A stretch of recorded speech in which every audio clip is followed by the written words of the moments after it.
Muito boa noite, queridos amigos. Estamos aqui de volta em mais um Polêmica Espírita. Esse é o nosso Polêmica Espírita de número 120. E estamos, como sempre, aqui muito bem acompanhados do nosso querido Paulo Neto. Boa noite, Paulo Neto. Boa noite, Arthur. O pessoal aí do chat já deu boa noite, que eu tava lá trocando figurinha. Sim. Rapaz, mas que sufoco, viu, cara? Mas acontece, né? Vamos lá. É isso aí. Hoje, excepcionalmente, tivemos que começar meia horinha mais tarde, né, do que de costume. Véspera de feriado, né? O Brasil realmente precisa muito de feriados, porque está todo muito, muito rico, é um país próspero, não tem fome, então vamos colocar bastante feriado, né? E ficamos presos no trânsito, nada mais, nada menos para percorrer 40 quilômetros, 3 horas e meia. É uma beleza, né? Então realmente era algo imprevisível, né? De que mesmo sendo véspera de feriado, nós passaríamos 3 horas e meia, quase chegamos em São Paulo, né? Praticamente aí mais 2 horinhas estaríamos fazendo uma viagem como que daqui do Rio de Janeiro a São Paulo. Mas vamos lá, vamos então dar início aos nossos estudos de hoje, onde o tema que iremos tratar é intitulado Nos Descaminhos da Fascinação. E aí, Paulo, o que você acha que possa haver de interessante nessa temática? Arthur, na verdade, assim, eu nunca pesquisei esse tema especificamente e também nunca assisti palestra sobre isso. Aham. Mas a gente vê na nossa volta aí, parece que tem uns caras fascinados com ideias, né? Uhum. Ou aí fica rebatendo aquele negócio a vida toda, não muda o disco e fulano e ciclano e vai por aí afora, né? Então é complicado, cara. Complicado mesmo. E eu É. acho que, de certa forma, impera a fascinação. E a gente vê muito também, Arthur, nos Uhum. caras que são fascinados consigo mesmo, se é que eu posso falar assim, que acham que o que sabe mais que todo mundo, que, meu Deus do céu, haja paciência, meu amigo, haja paciência. É verdade, é verdade. Mas você já, de certa forma, adiantou pontos interessantíssimos, né? Que existe a fascinação espiritual, onde há um componente espiritual, né? Agindo, e também o autofascínio, né? Você aí bem descreveu, onde a pessoa, por vezes, se acha mais sábia que todos, ou uma espécie de missionária, né? E sem ter qualquer tipo de predicado, né? Para poder se anunciar desta maneira, né? Então, realmente, esse é um tema bastante interessante, porque, inclusive, já em O Livro dos Espíritos, a gente encontra um questionamento de Allan Kardec aos espíritos superiores, nesses termos que muitos de nós já conhecemos e já lemos várias vezes, que é a pergunta 459, onde Kardec pergunta aos espíritos: os espíritos influem sobre os nossos pensamentos e as nossas ações? E a resposta foi: abre aspas, a esse respeito, sua influência maior do que credes, porque frequentemente são eles que vos dirigem. Fecha aspas. Então, Allan Kardec, assim como os espíritos superiores que o inspiraram, né, nesse gigantesco trabalho de escrever e organizar as obras que compõem a codificação espírita, né, sempre se preocupou em alertar acerca dos perigos oriundos da influência dos espíritos imperfeitos. Claro que a influência dos espíritos benévolos nos é sempre muito agradável, só que por vezes nós não estamos suficientemente, né, Paulo, sintonizados com esses espíritos já de uma condição superior, né, em termos de elevação espiritual. Tá. O mais, Pergunta. mais comum é a gente se sintonizar com os imperfeitos. Essa influência só recebe quem é médium? Ou essa influência para todo mundo? Se for para todo mundo é médio. Então, por que Exato. eles falam aí que nem todo mundo é médio, cara? Eu não entendo. Exatamente. Né? Isso já responde tudo, né? Que todos somos médiums em maior ou menor grau. grau, exatamente, né? Umas pessoas percebem a influência, outras Uhum. não. Mas o fato de não perceber não quer dizer que ela não sofre influência ou que ela não é médium. É, exatamente. E aí, a essa influência dos espíritos imperfeitos sobre nós, a gente, né, o espiritismo, melhor dizendo, deu o nome de obsessão. Inclusive, né, a gente sabe muito bem disso também, a obsessão de encarnado para com o desencarnado, né? Então, é uma via de mão dupla. Nós não só sofremos a influência dos espíritos, como também podemos os influenciar. Então, didaticamente, a obsessão pode atingir 3 graus bem caracterizados, conforme a gente pode ler em O Livro dos Médiuns, que é o primeiro, a obsessão simples, que é, abre aspas, quando um espírito malfazejo se impõe a um médium, se imiscui a seu malgrado nas comunicações que ele recebe, o impede de se comunicar com outros espíritos e se apresenta em lugar dos que são evocados. Ninguém está obsidiado pelo simples fato de ser enganado por um espírito mentiroso. O melhor médium se acha exposto a isso, sobretudo, no começo, quando ainda lhe falta a experiência necessária. Do mesmo modo que, entre nós homens, os mais honestos podem ser enganados por velhacos. Então, isso é muito interessante de a gente pontuar, que o fato de alguém ter sido enganado por um espírito não indica que ele tenha sofrido uma obsessão. Simplesmente houve um descuido, né, de avaliação e uma pessoa acabou sendo enganada sem estar obsidiada.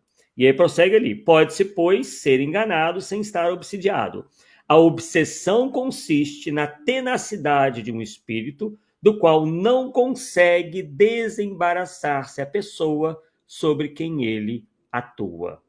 Né? Então, há obsessão onde essa influência é tal que o obsidiado não consegue, por conta própria ou imediatamente, se desvencilhar desta influência. Então, esta é a obsessão simples. E aí, para a gente encerrar a questão da obsessão simples, a gente também destacou o seguinte, também do Livro dos Médiuns. Só perceba como o Livro dos Médiuns é importante, né? Na obsessão simples, o médium sabe muito bem que se acha presa de um espírito mentiroso e este não disfarça. De nenhuma forma dissimula suas más intenções e o seu propósito de contrariar. O médium que se mantém em guarda raramente é enganado. Este gênero de obsessão é, portanto, apenas desagradável e não tem outro inconveniente além do de opor obstáculo às comunicações que se desejara receber de espíritos sérios ou dos afeiçoados. Então, a gente percebe aí que a obsessão simples nos médiuns ostensivos, né? Aqui perceba que Kardec não está se referindo a toda e qualquer pessoa, mas ele está sendo específico em relação ao médium ostensivo, né? Que se põe em comunicação com os espíritos, geralmente em reuniões para este fim. Já a subjugação, que é um outro tipo, né, de obsessão, é uma constrição que paralisa a vontade daquele que a sofre e o faz agir a seu mau grado. O paciente fica sob o verdadeiro jugo. A subjugação pode ser moral ou corporal. Paulo, você lembra de algum caso que você gostaria de pontuar aqui de uma subjugação? A subjugação, eu já caminho para a possessão, esse que é o problema. Ah, Porque eu já presenciei tanto caso, assim, que eu vejo mais a questão da possessão. Ou seja, obsessão com possessão. Tá? Aí ocorre os dois juntos, né? E Uhum. aí o domínio do espírito sobre o encarnado é total, para fazer ligar de sapato, cara. Não tem jeito. E ele não consegue sair, né? Agora, quando não tem a possessão corporal, então eu acredito que seria algo tipo uma hipnose, né? Porque não tem outro jeito, né? É mais a nível mental, então uma mente domina a outra, de É, tal forma que a outra, do encarnado, faz o que o espírito quer, mas é. tudo pela, vamos dizer assim, pela força da mente, capacidade mental do espírito.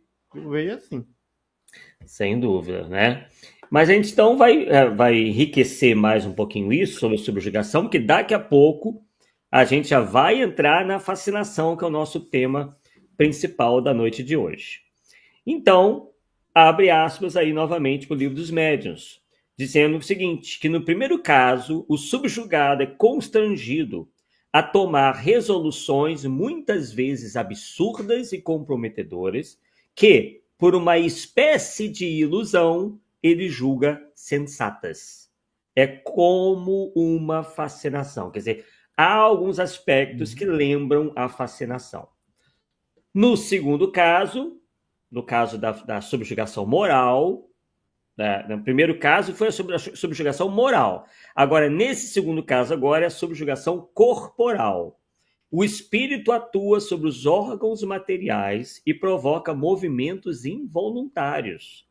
Traduz-se no médium escrevente por uma necessidade incessante de escrever, ainda nos momentos menos oportunos. Quer dizer, a pessoa está lá num banco, está no restaurante, e de repente ele pega um papel e começa a psicografar lá, né? A escrever coisas sob, a princípio, inspiração de um espírito, e isso não é legal, né? Vimos alguns que, a falta de pena ou lápis, simulavam escrever com o dedo, onde quer que se encontrassem, mesmo nas ruas, nas portas, nas paredes. Né? Então, realmente é uma situação que ridiculariza a pessoa. A gente viu isso bem no iniciozinho, né? Onde o subjugado ele é constrangido a tomar resoluções ou cometer aí, enfim, ações, né? Muitas vezes absurdas e comprometedoras. A gente está vendo bem o caso aqui, né, de pessoas que, mesmo não tendo alguma coisa própria para escrever, simulavam até escrever com o dedo nas paredes, nas portas, nas calçadas, enfim. Prossegue então. Vai às vezes mais longe a subjugação corporal. Pode levar aos mais ridículos atos. Conhecemos um homem que não era jovem, nem belo, e que, sob o império de uma obsessão dessa natureza, se via constrangido por uma força irresistível a pôr-se de joelhos diante de uma moça a cujo respeito nenhuma pretensão nutria e pedi-la em casamento. Quer dizer, ele não tinha nenhum sentimento pela moça, mas se via constrangido, compelido por um espírito a fazer juras de amor, pedir a moça em casamento. Outras vezes sentia nas costas e nos jarretes uma pressão enérgica que o forçava, não obstante a resistência que lhe opunha, a se ajoelhar e beijar o chão nos lugares públicos e em presença da multidão. Esse homem passava por louco entre as pessoas e suas relações. Estamos, porém, convencidos de que absolutamente não era, porquanto tinha consciência plena do ridículo do que fazia contra a sua vontade e, com isso, sofria horrivelmente. Claro, né, Paulo, que hoje em dia a gente tem a psiquiatria, tem a medicina, né, justamente para poder demonstrar que, em alguns casos, né, pode haver apenas uma questão orgânica que esteja afetando no comportamento, mas nesse caso a gente vê claramente que a pessoa tinha consciência de que fazia algo de errado, mas não conseguia, né, controlar. Uhum. Né? E aliás, gente, quem não procura um hospital que tem esse viés Uhum. Espírita, coitado, ele vai sofrer na mão dos médicos, porque são Uhum. muito materialistas, dá choque. Hoje não dá choque, né? Mas vamos dizer, Uhum. dá choque para lá, dá choque para cá, o cara acaba, sai de lá doido, de tanto levar choque. Quando, na verdade, é influência espiritual, né? E aí só observa em alguns casos que tirou a influência, tirou, entre aspas, né? A pessoa volta ao estado normal, cara. Então é coisa, É né? mesmo. Tá Verdade. aí, a nossa volta, né? É. E finalmente chegamos, né, depois dessas breves menções aí, a obsessão simples e a subjugação, a fascinação, que, aí abre aspas, novamente o livro dos médiuns, é muito mais grave no sentido de que o médium se ilude completamente. O espírito que o domina ganha sua confiança ao ponto de paralisar seu próprio julgamento na análise das comunicações e lhe faz achar sublimes as coisas É mais ridículo. absurdas. E é isso que a gente anda vendo muito por aí. Hoje a gente vai dar algumas exemplificadas. E que, de certa forma, Paulo, o pessoal andou discutindo muito essa questão de que no censo o número de espíritas diminuiu, passou de 2,2 para 1,8. Pois Claro, é.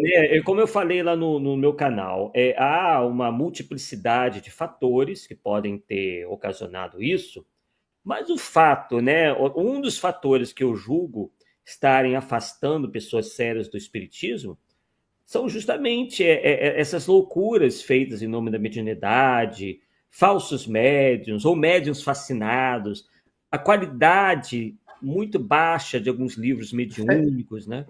Você chegou a ver a quantificação? Ou seja, no censo de 2010 tinha tantos milhões de espíritas, no censo de 2020 tem tantos milhões. Você vê a quantificação disso? Não Porque cheguei a o ver. percentual em cima da população, ele pode estar diminuindo, mas quantitativamente Sim, ele pode estar aumentando. Eu números não sei, a absolutos, população aumentou, é, então isso é vago para mim ainda.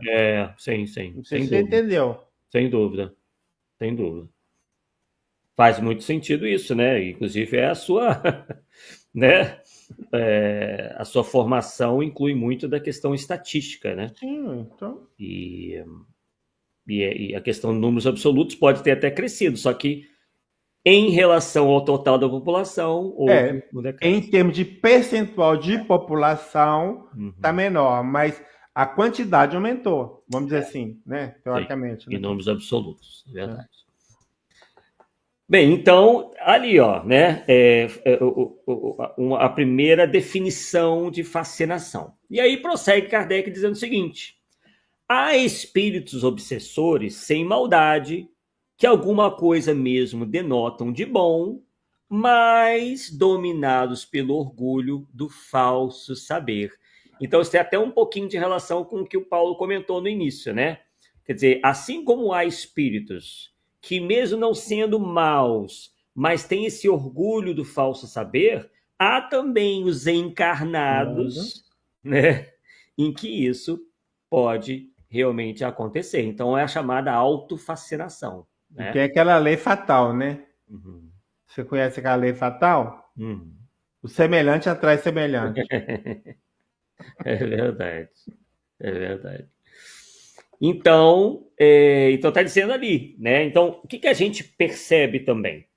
Que pode haver muitos espíritos que, mesmo não sendo maus, estejam, de certa forma, influenciando a nós espíritas com suas falsas noções de saber, né? E muitos se encantando por esses ditados ou por essas entidades espirituais.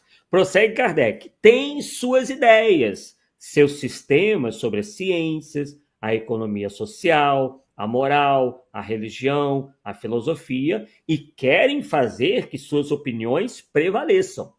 Para esse efeito, procuram médiums bastante crédulos. Então veja que aqui no Polêmica Espírita, volta e meia, a gente está chamando a atenção para isso, né? Porque há muita gente crédula, muita gente que acredita em qualquer coisa seja porque está escrita, ou porque é fulano que está dizendo, ou porque simplesmente fulano é médium, ou porque simplesmente ele acredita que se é do mundo espiritual, então é a mais plena verdade. E isso, né, não pode acontecer dentro do nosso meio espírita. Então, diz lá, para esse efeito, procuram médiuns bastante crédulos para os aceitar de olhos fechados e que eles fascinam, a fim de os impedir de discernirem o verdadeiro do falso. Então, uma das principais missões, entre aspas, desses espíritos é justamente confundir e impedir que haja esse discernimento entre o verdadeiro e o falso. E prossegue Kardec dizendo: são os mais perigosos, porque os sofismas nada lhes custam e podem tornar cridas, isto é, acreditadas, as mais ridículas utopias. Procuram deslumbrar por meio de uma linguagem empolada, mais pretensiosa do que profunda, eriçada, isto é, lotada, né, de termos técnicos e recheada das retumbantes palavras caridade e moral. É o que a gente também sempre alerta aqui, que os maus espíritos também sabem como enganar. Então, para isso, eles vão se utilizar de palavras muito bonitas, vão dizer que a caridade realmente é a salvação, que nós temos que fazer a nossa, entre aspas, reforma moral, reforma íntima, mas, na verdade, aquilo é tudo uma cortina de fumaça para que ele possa, então, ir colocando, né, os seus absurdos entre meio a essas verdades. Prossegue Kardec: cuidadosamente evitarão dar o mau conselho, porque bem sabe que serão repelidos. São repelidos e vão ser pegos com a boca na botija, né? Quer dizer, se um espírito, de maneira ostensiva, passa a dizer bobagens que qualquer um sabe reconhecer, então toda a farsa vai cair por terra. Então, eles são bem argutos no sentido de não darem tanta facilidade aos críticos. Daí vem que os que são por eles enganados os defendem, dizendo: bem vedes que nada dizem de mal. É bem essa desculpa até hoje, né? A moral, porém, para esses espíritos é simples passaporte, é o que menos os preocupa. O que querem, acima de tudo, é impor suas ideias, por mais disparatadas que sejam. E a gente sempre faz essa pergunta, né, Paulo? Onde é que estão os espíritos fascinadores? Porque para o movimento espírita, praticamente tudo que sai por aí, em termos de mensagem ditada pelos espíritos, é lindo, maravilhoso. Ninguém mais pode fazer nenhuma espécie de análise, porque senão é falta de caridade, né? Tudo errado. Tem que criticar tudo. Tem, analisar, criticar no sentido de analisar, né? Sem Tudo dúvida. que cai. Sem dúvida, né? E aí, mais adiante, Kardec diz o seguinte, né? A fim de que a gente possa reconhecer melhor os espíritos fascinadores. Kardec diz o seguinte: os espíritos dados a sistemas são geralmente escrevinhadores, pelo que buscam os médiuns que escrevem com facilidade e dos quais tratam de trazer, ou de fazer, melhor dizendo, instrumentos dóceis e, sobretudo, entusiastas, fascinando-os. Então, a gente pode reconhecer um médium fascinado justamente por isso, por esse excessivo entusiasmo. Ele acha que o espírito que ele está ali sendo intermediário é um espírito de uma alta categoria, né? Isso deriva um pouco, né, do próprio orgulho, da vaidade do médium. Ele não consegue admitir que ele possa estar sendo enganado. Então, ele tem um entusiasmo exagerado pelos espíritos dos quais ele é intermediário, né? E a menor crítica ele se irrita, né? Ele se zanga, ele, enfim, perde as estribeiras. E aí Kardec começa então a descrever ainda mais esses espíritos. São quase sempre verbosos, muito prolixos, procurando compensar a qualidade pela quantidade. Comprazem-se em editar aos seus intérpretes volumosos escritos indigestos e frequentemente pouco inteligíveis. Isso nos faz lembrar o quê? Jean-Baptiste Rustin, quer dizer, que não foi médium, mas se serviu de uma médium sonambúlica, né? Ué, o Paulo parece que caiu, é isso? Deixa eu ver aqui se eu tô no ar, um minutinho. Eu tô no ar, o Paulo aqui. Opa, voltou. Caiu. Então, como eu estava falando, Paulo, é o que isso nos faz lembrar, essa questão que Kardec diz aqui, né? Que esses espíritos enganadores, fascinadores, eles geralmente escrevem livros ou, né, indigestos, né, muito volumosos, frequentemente pouco inteligíveis, quer dizer, eles não são claros, muita palavra difícil uma atrás da outra, muito floreio, né? E isso nos fez lembrar o J.B. Rustem, que embora não fosse um médium, né, mas as obras que ele coordenou junto com aqueles espíritos mistificadores, claramente mistificadores, tinham essas características, né? Tanto é que Kardec diz que a obra Os Quatro Evangelhos, em vez de ser daquela grossura, poderia ter dito a mesma coisa praticamente com menos da metade das um volume só, ele falou que num volume só. Exatamente. Se eram 3 ou 4, né? Então, um já seria 3 vezes menos, ou enfim, ou 4 vezes menos. Porque eu acho que a Federação Espírita Brasileira é que dividiu em 4. Eu acho que os volumes originais eram 3, se eu não me engano. Eram 3. Os originais dos Rustem eram 3 volumes, a Fé Pública em 4. Então, quando Kardec falou devia ser é um dos 3, né? Não os 4 que a gente tem. Pois é. Então, né, bem um exemplo aí, o livro Os Quatro Evangelhos de J.B. Rustem, assim como também os livros que também nós já analisamos aqui no Polêmica Espírita, atribuídos a um espírito Ramatiz, né, que fala e no fim das contas também com muito floreio, né, um espírito que a princípio se propõe a falar de tudo, dando respostas a tudo quanto é questionamento que lhe faziam, né? E aí Kardec então diz o seguinte: compraz em editar, né, como eu já disse, aos seus intérpretes, volumosos escritos indigestos e frequentemente pouco inteligíveis, que felizmente têm por antídoto a impossibilidade material de serem lidos pelas massas. Foi o que aconteceu com Rustem, né? Rustem nunca, os livros de Rustem, os Quatro Evangelhos, nunca foram livros que entusiasmassem, né, um grande número de pessoas, tanto que sempre vendeu muito pouco. E prossegue Kardec: os espíritos verdadeiramente superiores são sóbrios de palavras, dizem muita coisa em poucas frases.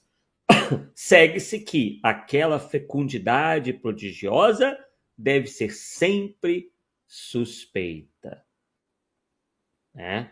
Por quê? Porque os espíritos também têm mais o que fazer, né? Sendo um espírito superior, ele não vai ficar o tempo inteiro em cima do médium para se dedicar a essa atividade, mesmo porque ele deverá ter outras tão ou mais importantes, né? E não ficar anos e anos escrevendo livros aí sem parar, ainda mais com uma qualidade tão pobre, né?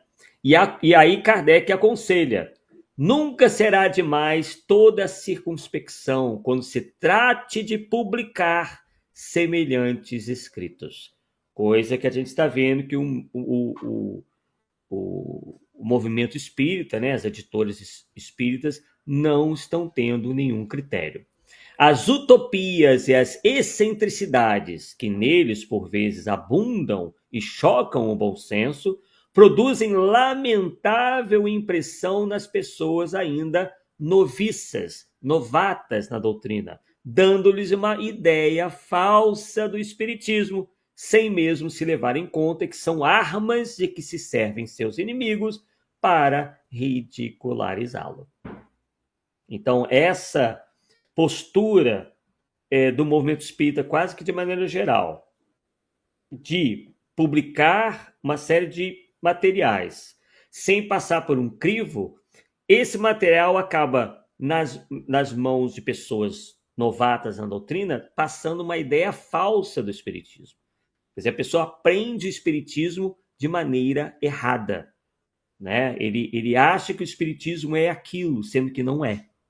E aí, pega uma pessoa um pouco mais crítica, um pouco mais intelectualizada, um pouco mais culta, cai na mão de uma pessoa já um pouco mais cética, e isso acaba virando arma, né, contra o próprio espiritismo, e às vezes a pessoa até se torna, de certa forma, antipática ao espiritismo, porque caiu nas mãos dele uma obra dessas de péssima qualidade, paupérrima literariamente, paupérrima doutrinariamente também. Né? E a pessoa sem conhecimento, Arthur, não tem capacidade de discernir as coisas, se está certo ou se está errado. Sim. A gente que já estuda muito, de vez em quando a gente cai em barco na Carol furada, agora você imagina um cara que não sabe nada. E eu acho que esse que é o problema do Rustem. Tá? Se achou todo poderoso com a missão e, que isso, cara, os apóstolos, teoricamente os apóstolos de Jesus estão tudo aqui para falar comigo, vou ditar. Aí, entendeu? Se tivesse prestado atenção, ia ver que a mistificação estava ali. É verdade. Exatamente. Exatamente. E aí, então, Kardec nos faz esse convite, né, de a gente fazer essa análise crítica, conclui dizendo: entre tais publicações, algumas há que, sem serem mais e sem provirem de uma obsessão, podem considerar-se imprudentes, intempestivas ou dessazadas. Bem, dessazado, pessoal, é algo que não tem cabimento, é desprovido de cabimento, inconveniente, impróprio, inoportuno, quer dizer isso tudo. Tá? Então, perceba que Kardec nos faz esse alerta e, infelizmente, como eu já disse, muitos acham que análise crítica de obra é falta de caridade, isso e aquilo. Claro que a pessoa também precisa conhecer o espiritismo, conhecer o verdadeiro espiritismo, ter estudado o espiritismo para poder ter essa capacidade, né, de análise crítica. Por isso que a gente procura, mais às vezes, chamar atenção para o estudo das obras fundamentais, né? As obras de Kardec, os autores clássicos, como Leon Denis, Bozano, Gabriel Delany. Aquilo vai realmente colocar o patamar lá em cima. Porque daí, quando o patamar desce, a pessoa já vê que aquilo ali está muito distante do que ela já leu, que ela já conheceu, aquilo que ela já estudou. Agora, quando a pessoa não sabe nada, não leu nunca nada do espiritismo, então ela vai achar que qualquer coisa que lhe apareça é o espiritismo. Né? Então é por isso que quando a gente faz esse tipo de alerta, a gente recebe muita pedrada também, mas geralmente de pessoas de que perfil? Né? Pessoas que não têm um conhecimento profundo do espiritismo, passaram a vida toda lendo livros de quinta categoria, digamos assim, né? E aí acho que a gente está simplesmente falando por falar. E aí vem a questão dos efeitos, né, sobre o movimento espírita, que no nosso entender, a fascinação, né, voltando um pouquinho na questão da fascinação, é realmente mais comum do que a gente pensa. A gente poderia dizer que é quase como uma epidemia, né? Porque se espalhou e atualmente atinge o movimento espírita como quase uma doença moral muito séria. E aliada à falta de estudos, né, que a gente acabou de dizer, das obras de Kardec, a tendência cultural ao sincretismo, e a gente está vendo cada vez mais este esforço de encarnados e desencarnados em promover um sincretismo do espiritismo com tudo o que tem por aí, e aí somado também à ausência de discernimento e de autocrítica, né, essa fascinação, de certa forma, é responsável pela edição de livros antidoutrinários e comprometedores, como bem disse Kardec, existentes no mercado da literatura espírita, ou dita espírita, né? Apresentada como espírita porque vem de espíritos, ou de pessoas que se dizem espíritas, ou pessoas que se dizem médiuns, mas que não resistem a uma análise mais rigorosa.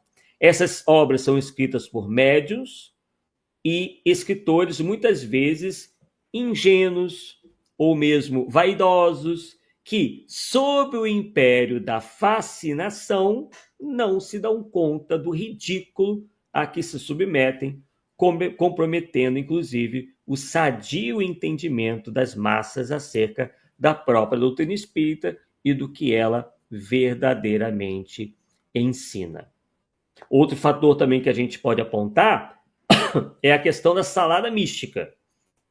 E a fascinação, nesse caso, é responsável, no nosso entender, por inúmeras, melhor dizendo, condutas esdrúxulas observadas em núcleos, em centros, em casas, instituições ditas espíritas, tais como práticas de cunho supersticioso e místico, sem qualquer fundamento racional ou doutrinário. E aí, nessa mesma esfera de divulgação, muitos indivíduos, infelizmente, né, embora instruídos até, não estão livres da fascinação. Alguns, por confiarem excessivamente no seu pretenso saber. Isso que o Paulo alertou logo no início, no comentário dele. Né? Então, essas pessoas que se acham infalíveis, que se acham impossíveis de serem enganadas. Por que elas se acham assim?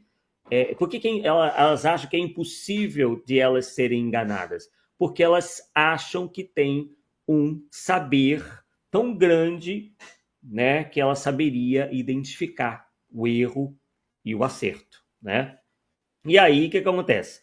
Justamente em função dessa vaidade, desse orgulho, elas se tornam instrumentos de espíritos fascinadores e passam a divulgar, através de livros ou palestras, conceitos antidoutrinários nocivos à fé raciocinada espírita. Então, elas passam a adotar e divulgar uma série de, entre aspas, ensinos, sem qualquer fundamentação doutrinária, científica, nada, né? Com um discurso, por vezes, dependendo, né, místico, esotérico, e a gente tem chamado a atenção para isso, né, que é o tal do chamado universalismo, né? E aí, quando esses ensinos são comparados, aí nota-se não haver qualquer concordância entre eles. Quer dizer, é uma salada tão grande que essas pessoas até acreditam que em certos autores, mas quando a gente vai pegar as teses desses autores, né, essas teses não batem nem entre elas, né? Então, não há concordância nenhuma entre o que essas pessoas ensinam, né? Porque cada um desses autores venerados por essas pessoas diz uma coisa, baseados que estão unicamente em suas férteis imaginações e arroubos místicos. Então, muitos desses temas ou dessas ideias estapafúrdias, nós já tratamos aqui no Polêmica Espírita. Como, por exemplo, a ideia das crianças índigo. Lembra, Paulo? Sim. A gente conseguiu, acredito, né, demonstrar, né, o absurdo dessa tal tese das crianças índigo, então, que veio, inclusive, de uma seita de místicos norte-americanos, né, que não tem qualquer tipo de fundamentação, quer dizer, tudo isso com uma grande fachada de espiritual, né? Porque, enfim, fala de reencarnação, fala disso, de aquilo, mas, de qualquer forma, isso, mesmo com tudo isso, demonstra que são ideias sem o menor embasamento. Outro também foi o tal do planeta chupão, que volta e meia a gente fala aqui, né? que também, durante muitos e muitos anos, durante quase 50 anos, fez com que boa parte dos espíritas acreditasse que um planeta ia se aproximar da Terra, né, fazer com que o eixo da Terra se verticalizasse, provocando a morte de 2/3 da população, etc, etc, etc. Outra questão também, né, o que muitos acreditam, o poder curador de objetos materiais, cristais, velas, etc, etc. Profecias mirabolantes e aterrorizantes, como acabei de mencionar, né, daquela do planeta intruso, o planeta Chupão, ou então profecias de que até 2057, né, Paulo, o Vai. planeta, o mundo Eu vou ter que viver até lá para ver se vai acontecer, cara. faz aí todo o esforço. Eu quero você em 2057, aqui no Polêmica Espírita. Meu Deus. Ai, Jesus. Em 2057, quantos Polêmicas Espíritas a gente já vai ter feito, Paulo? Sei lá, cara. Eu vou Mas chegar aqui dizendo: esse é o nosso Polêmica Espírita número 2350. É terrível. veja bem, você tem vamos dizer assim, no imaginário popular, essa crença do fim do mundo que vem, que isso é campo fértil, até para os espíritas, né? Porque vem um espírito e fala que 2057 vai acontecer uma catástrofe que vai virar mundo de regeneração, eles acreditam também, cara. Aí não dá, né? Não dá. Não dá. E isso ridiculariza, né? Isso tem muito a ver Sim. com o que o Kardec mesmo falava, né? Falou que muita gente leu aquilo ali, ficou com aquilo na cabeça, esperou até o ano 2000, por exemplo, assim como vai esperar até 2057, nada vai acontecer e a pessoa acha que aquilo é o que o Mas não tinha uma espiritismo data de 2019 que eles passaram para 2057? Não sim, foi isso? foi. Alguma coisa que ia acontecer em 2019, não aconteceu, É, então agora sai é, julgando para frente e vai julgando, julgando. é. É que Jesus conseguiu uma reunião É, e aí conseguiu um pouco mais de tempo é. para os humanos, né? Temos também, né, a gente poderia mencionar um pouco algumas das crenças da apometria, né, que realmente fica difícil de a gente aceitar. A questão mesmo de espíritas acreditando em milagres, né, quando a gente sabe que milagre não existe. Também tem uma ideia muito estapafúrdia que a gente não tratou ainda, dos intraterrestres, né? Gente que acha que existe uma civilização no interior oco da Terra. ETs, aí já vem a influência da ufologia, né? Que nós já tratamos aqui. ETs que implantam chips na cabeça dos outros, aquela coisa toda. Terapias exóticas e milagreiras, né? Que prometem cura para as pessoas, né? E cheio de exotismo, cheio de, né, uma parafernália danada e iludindo a cabeça das pessoas. Quarta e quinta dimensões que a tudo explicam, quer dizer, pessoas começam a falar de várias dimensões e tudo mais, que explicaria uma série de fenômenos. A astrologia, rituais, maneirismos, enfim. É quase impossível a gente listar todas essas centenas de fantasias, conceitos e noções que não encontram o menor respaldo, nem doutrinário, nem científico, e que só afastam o indivíduo da realidade, alienando-o. Quer dizer, o conhecimento espiritualista acaba alienando a pessoa ao invés de libertá-la, né? E expondo essas pessoas a uma posição ridícula, levando de roldão a própria doutrina espírita, em muitos casos, porque muito disso é visto no próprio meio espírita, e afetando a boa imagem do espiritismo perante a opinião pública.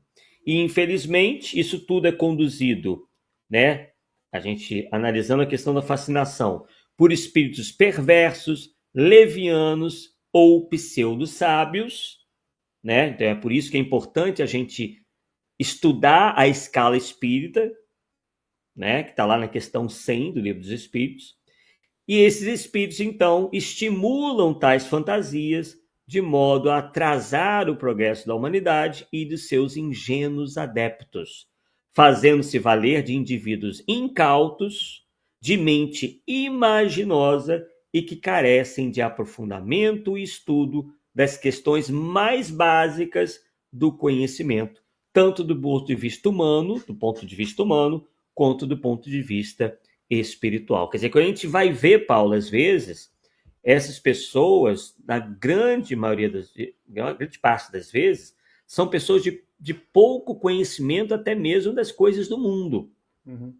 Né? Você vai fazer algumas perguntas de conhecimento geral, a pessoa não tem a menor noção de onde ela está. Né? Então, isso tudo é muito bem utilizado por indivíduos, tanto encarnados quanto desencarnados, fazendo com que essas pessoas acreditem, né, muito mais facilmente nessas ideias estapafúrdias todas, né? Então, além de falta de cultura, falta de conhecimento geral e tudo, essas pessoas acabam também não tendo muito conhecimento acerca da própria doutrina espírita, por exemplo, né? Ciências, enfim. Claro, não estou dizendo que se precise ser uma pessoa de muito letrada, mas pelo menos ter um mínimo, né, para poder fazer mais facilmente toda essa distinção. Então, são pessoas que atrelam as questões do espírito ao maravilhoso, ao sobrenatural, ao milagreiro, ao aterrador, ao fantástico, né? Para elas, quando se fala em religião, quando se fala em espiritualismo, espiritualidade, ela sempre vai atrelar aquilo a algo fora das leis naturais. Então ela acaba aceitando tudo quanto é coisa da mais, sem a menor base, ela aceita porque está entranhado no psiquismo dela de que religião tem que ser sempre falar de coisas que se encontram fora das leis naturais, né? E aí elas se esquecem da razão, da racionalidade e da necessidade de tudo aferir para que então se possa, enfim, acreditar. Não se pode acreditar em nada sem fazer essa aferição, sem fazer uma pesquisa, sem se fazer um estudo. E é infelizmente o que a maioria faz, acreditam, né, sem qualquer tipo de análise. Em tudo creem, bastando que esteja um médium, um espírito ou algo que o valha a ditar alguma tolice sem sentido, desde que recheada de palavras bonitinhas ou palavras pomposas, né, para que sejam imediatamente aceitas como reflexo da verdade e da mais pura revelação espiritual. Essas pessoas estão sempre querendo as novidades, as revelações do mundo espiritual, né? O que o espírito vai dizer sobre o futuro, sobre, enfim, essas coisas temas bem sensacionalistas. E aí, infelizmente, quando essas pessoas fascinadas são chamadas à realidade, elas alegam, muito já raivosas, né? Terem a liberdade de pensarem como quiserem, realmente. Só que elas acham isso, que quando essas coisas são contestadas, a gente está tirando a liberdade delas de pensarem. Não, muito pelo contrário. Né? Se elas estão acreditando nisso, é que essa liberdade já existe. Né? Ela pode continuar acreditando. A questão é que também se tem o direito de fazer contrapontos a essas mesmas ideias. Né? Então elas alegam terem essa liberdade de pensar como quiserem e que não se encontram presos a nenhuma ortodoxia, que geralmente elas falam, né? Não se importando, que acabam, de certa forma, levando consigo dezenas de outras consciências ao abismo de seus devaneios místicos, porque uma pessoa vai influenciando a outra, né? E elas se aferram a isso tudo, elas geralmente se julgam especiais, escolhidas, né? Porque os espíritos fascinadores, né, sempre passam essa ideia, olha, não é qualquer pessoa que está em condições de entender essas revelações. Só as pessoas especiais, as evoluídas, né, as escolhidas, olha, quando vier alguém tentando falar mal dessas teses e tudo mais, dessas ideias, não dê ouvido, não. Essas pessoas são das trevas, né? Então esses espíritos maquinam ou de maneira ostensiva ou não essas ideias, né? Então a pessoa acaba se isolando, né? E aí é que a gente vai falar um pouquinho da questão dos grupos espíritas, que Allan Kardec alerta para outro grave perigo, que é o da fascinação não só de indivíduos isolados, mas de grupos inteiros. Então, o que Kardec diz é que iniciantes afoitos e inexperientes podem cair vítimas de espíritos mistificadores, isso na mais das vezes, não quer dizer que os mais experientes também não possam, tá? Mas claro, pela lei da probabilidade, alguém que é mais experiente, mais estudado, que tem mais conhecimento, tem menor chance de cair, mas não quer dizer que não possa cair, porque aí entra o fator moral, né, Paulo? A questão da vaidade e do orgulho. Aí, voltando àquele negócio das crianças índias, não ter luminário do espiritismo aceitando a ideia, não tinha aceitando a ideia, então... Exatamente. Complicado. Então,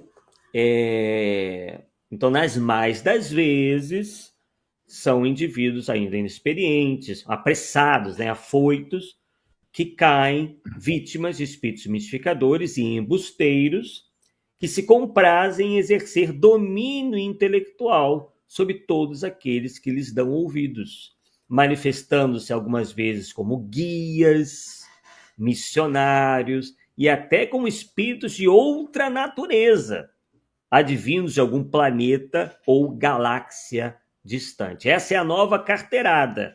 A carteirada no momento, dizer que é espírito de ET. Né? Pois é, cara, mas depois que falou que o caldo de cana é bom, vai chover ET aqui, cara. Tô preocupado com isso. ET que vem na Terra, vai na feira e pede um caldo de cana. Eu queria saber quem é que gravou isso, que língua que ele falou, como é que ele se apresentou, se o disco voador pousou lá no meio da feira. Eu às vezes fico querendo, né, mais detalhes sobre essa história aí. E não pediu pastel, né, Paulo? Pediu só o caldo de cana. Pois é, cara. Um acompanha o outro, não tá certo. Oh, meu Deus do céu. Então, é isso, né? Então, o mesmo pode ocorrer, como a gente já acabou de falar, né, com grupos experientes que se julguem maduros o suficiente.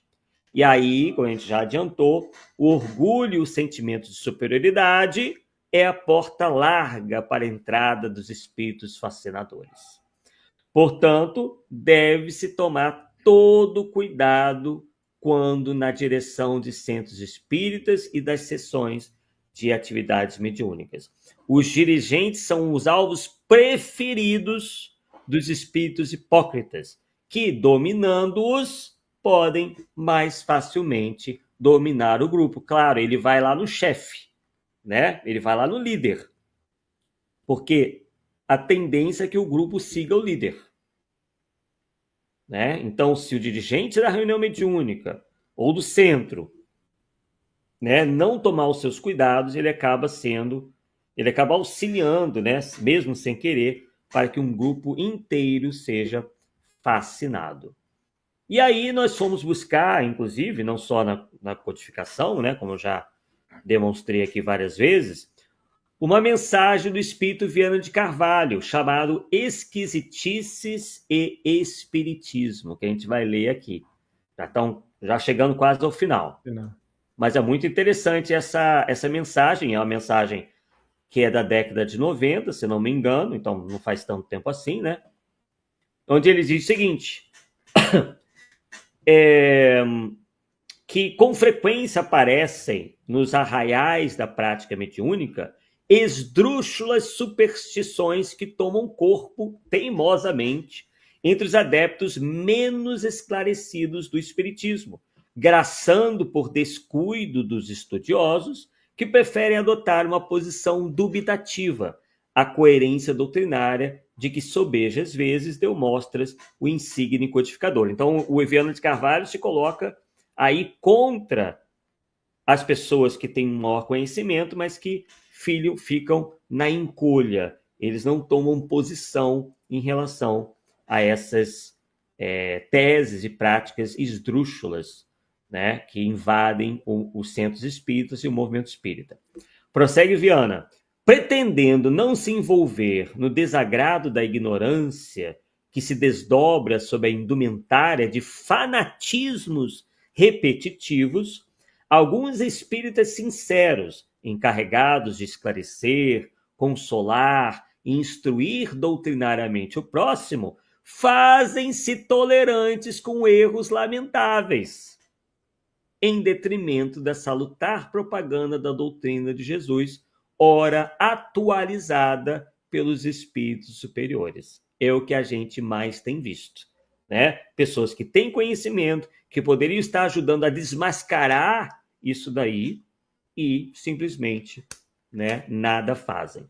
A pretexto de não contrariarem a petulância e o aventureirismo, cometem o nefando engano de compactuarem com o engodo, desconcertando as paisagens da fé e, sem dúvida, conspurcando os postulados kardecistas, que pareceriam aceitar esses apêndices viciosos e jargões deturpadores como informações doutrinárias. Isso na concepção dessas pessoas, né?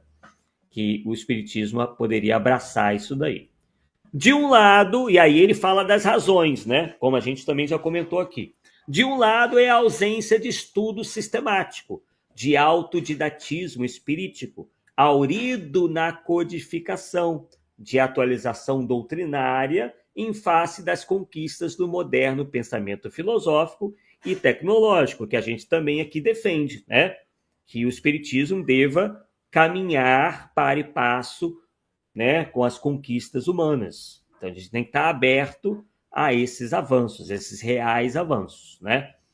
Do outro lado, é o desamor com que muitos confrades, após se adentrarem no conhecimento imortalista, mantêm atitude de indiferença, resguardando a própria comodidade por egoísmo, recusando-se a experimentar problemas e tarefas, caso se empenhassem na correta difusão e no eficiente esclarecimento espírita.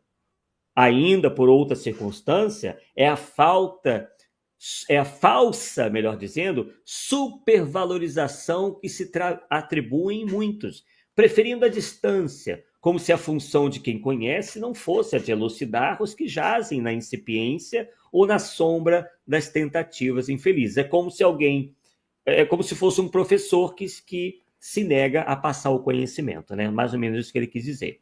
Claro que ninguém aqui é professor de espiritismo, mas tem quem tem mais conhecimento que poderia estar ajudando e não o faz. E normalmente é porque diversos preferem a falsa estima em que se projetam ilusoriamente a desfavor do aplauso da consciência reta e do labor retamente realizado. E aí ele passa, então, a mencionar alguns problemas. E surgem esquisitices que recebem as manchetes do sensacionalismo da imprensa, mais interessados na divulgação infeliz que atrai clientes, do que na informação segura que serve como luzes do esclarecimento eficiente.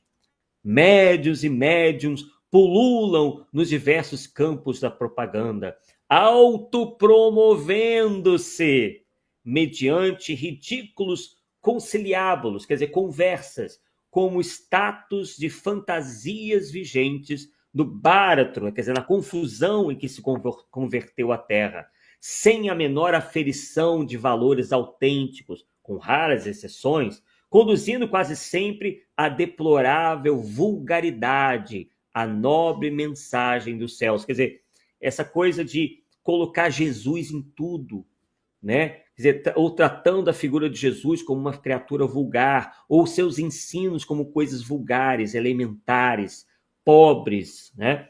assim chafurdando levianamente nos vícios que incorrem. Até manipulam, né, o ensinamento do evangelho a seu favor. Fazem-se instrumentos de visões extravagantes e dizem-se a dialogando com anjos e santos desocupados, quando não se utilizando ousadamente dos venerandos nomes de Cristo e Maria, dos apóstolos e dos eminentes sábios e filósofos do passado. Quer dizer, médios que dizem receber esse povo todo, né? E que retornam nessas mensagens com expressões de excentricidade, abordando temas de somenos importância em linguagem chã, com despautérios, em desrespeito pelas regras elementares da lógica e da gramática, na forma em que se apresentam. Parecia que a desencarnação os depreciara, fazendo-os perder a lucidez, o patrimônio moral e intelectual conseguido nos longos sacrifícios em que se empenharam arduamente. Prognosticam proféticos os fins dos tempos chegados. Olha lá, aquilo que ele estava comentando, essas profecias, essas previsões malucas dentro e fora do espiritismo, né? E imaginosos recorrem ao pavor e à linguagem empolada, repetindo as proezas confusas de videntes do pretérito, atormentados que são, a seu turno, no presente. Utilizando-se das informações honestas da ciência, passam à elaboração de informes fantásticos, fomentando débeis vagidos de ciência-ficção, quer dizer, confundem ficção com ciência, ciência com ficção, entregando-se a debates e provas inexpressivas, retiradas de lacônicos telegramas de agências noticiosas. Quer dizer, eles ouvem um galo cantar sobre alguma informação científica e passam a fazer uma série de considerações nada a ver, né, sobre essas informações. Nesse ou naquele planeta do sistema solar, ou noutra galáxia que se lhe torne simpática, como se a doutrina já não houvera oportunamente conceituado com segurança a questão. A ciência competindo o labor de trazer a sua própria afirmação sem incorrerem os espiritistas no perigo do ridículo desnecessário. Quer dizer, esses temas sobre astronomia, sobre civilização em outros planetas, né? Muita gente tratando disso de uma maneira completamente leviana. Bem, e aí a mensagem é um pouquinho longa, né? Como a nossa voz já está dando os últimos suspiros aqui, mas ele aí prossegue, né? Falando sobre que esses espíritos se entregam à atualização de antigas crendices e feitiços, receitam práticas confusas e estranhas, etc, etc, etc. E aí, ele termina da seguinte maneira, e a gente vai chegar aqui no final já. Cabem frequentemente, sempre que possíveis, as honestas informações entre doutrina espírita e doutrinas espiritualistas. Prática espírita, que é uma coisa, e práticas mediúnicas, que são outras. Opinião espírita e opiniões medianímicas, calcadas na codificação kardeciana, que delineou, aliás, com muita propriedade, as características do espiritismo, conforme se lê na introdução de O Livro dos Espíritos, estando presente em todas as obras fundamentais, né? Que desdobra os postulados mestres em incomparáveis estudos de perfeita atualidade, a resistirem a todas as investidas da razão, da técnica e da fé contemporâneas. Então, pessoal, antes dos comentários finais do Paulo, a gente sempre chama a atenção, né, da questão da coerência, né? Como a gente já pôde constatar, né, não só Kardec e os espíritos ligados diretamente ao trabalho, né, de de fundamentação da doutrina espírita, né, se preocupavam com os rumos do movimento espírita e a nefasta, né, tendência das ideias demasiado heterodoxas e suas infiltrações no movimento espírita. Mas também outras entidades espirituais têm, como eu mostrei aqui para vocês, né, atualmente evidenciado grande preocupação com a invasão de práticas e conceitos estranhos advindos do orientalismo, do africanismo, que são, claro, respeitáveis, mas que não se coadunam com os ensinamentos espíritas. Então, é o que a gente sempre diz, né, Paulo? Que a gente deve estudar, né, a doutrina espírita, tentar, né, para esses desvios que sorrateiramente encarnados e desencarnados propõem de maneira leviana e até irresponsável, para que amanhã a gente não venha a cair nós mesmos nas teias e descaminhos da fascinação, que a fascinação justamente se alimenta desta postura leviana, oriunda da falta de estudo, de uma falta de responsabilidade, falta de seriedade com que, infelizmente, alguns encaram, né, a própria mediunidade, a própria divulgação do espiritismo.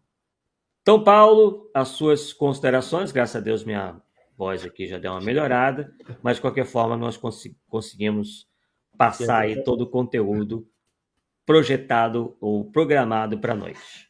Arthur, veja bem, a maioria das religiões tradicionais não incentiva as pessoas a questionar. Então, elas já vêm de lá para cá aceitando tudo. Né? Tudo que se fala, a liderança fala, não sei, ou as pessoas que sabem mais falam, aceitar. Dentro do movimento espírita, a gente, principalmente eu não percebo uma preocupação em incentivar as pessoas que chegam ao questionamento. Porque isso vai ser um antídoto forte contra um punhado de coisas que pinta no movimento, tá certo?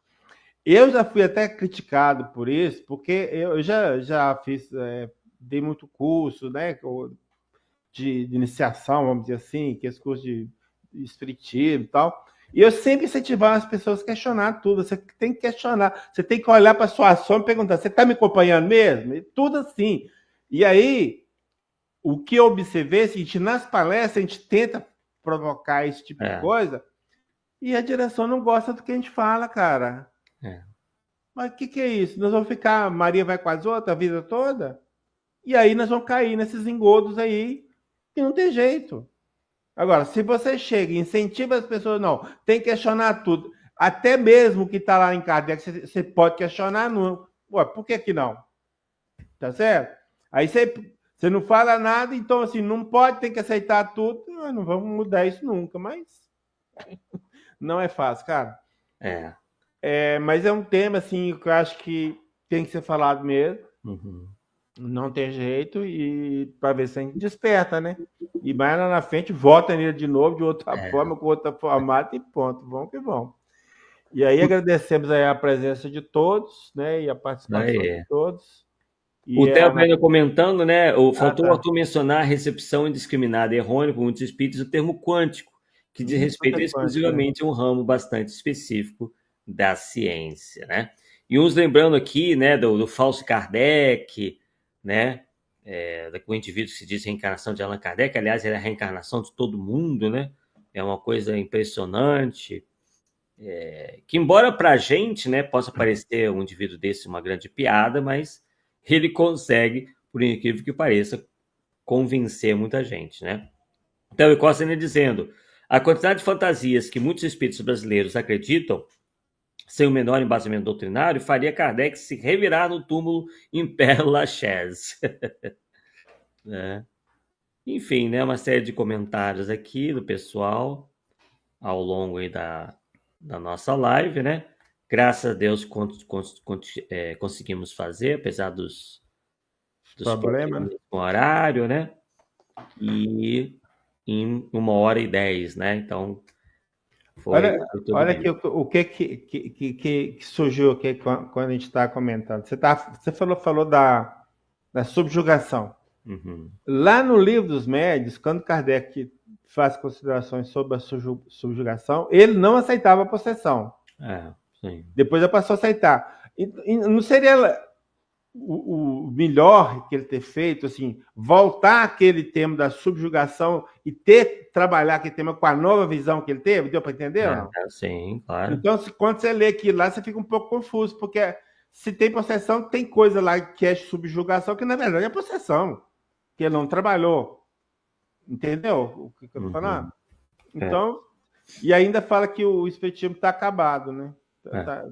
Ponto final e não pode acrescentar nada. Não pode... Que é isso, cara? Tem que abrir, tem coisas que surgindo aí que tem que tentar destrinchar. Pode não ter resposta, mas pelo menos vamos questionar e deixar aí a dúvida para frente, para outros que vierem aqui para estudar, pesquisar, que vão, cara. Não tem outro jeito. E o pessoal é interessado em temas de só menos importância, né? Dando espaço para besteiras, enquanto tantos outros temas poderiam estar sendo trabalhados, né? Exatamente, estudados, pesquisados, aprofundados, né? E tudo mais. Fernando Nias, brincando entre aspas, né? Esses são a nova interpretação do espiritismo, como uns e outros andaram dizendo aí, né? Que era a nova interpretação do espiritismo. Meu Deus do céu. E a gente tem que ouvir isso e ficar quieto, né? Senão é processado, né, Paulo? E cuidado. Perseguição, cara. Cuidado. Perseguidor e tudo mais, né? Bem, pessoal, então, véspera aí de um feriado, né? Amanhã, alguns, não sei se é em todos os estados, né? Eu acredito que sim. Eu acho que sim. Amanhã é todo o Brasil inteiro. Sexta, alguns.